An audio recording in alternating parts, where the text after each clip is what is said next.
Be sure to read and follow the safety guidelines to protect your computer from potential damage and ensure your personal safety.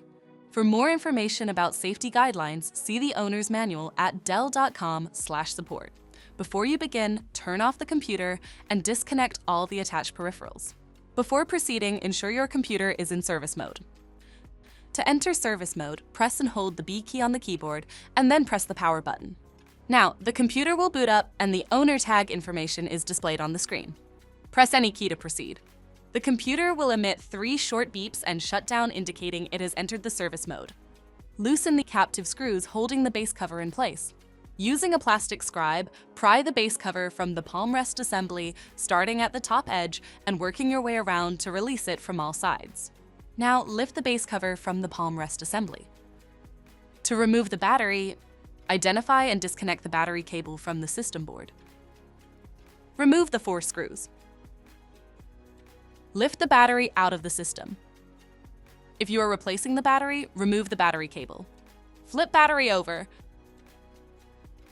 Remove the piece of tape. Unroute the battery cable from the routing guides.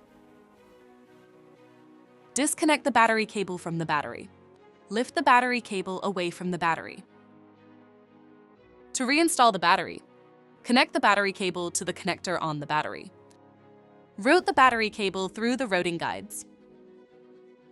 Replace the piece of tape. Flip battery over. Tighten the 4 captive screws. Reconnect the battery cable from the system board. If the battery cable was disconnected earlier, make sure to reconnect it to the system board. Next, align the base cover with the palm rest assembly and gently place it into position.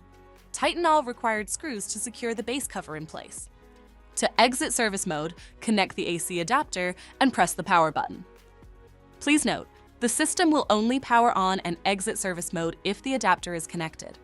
For more information about your Dell system, visit dell.com/support.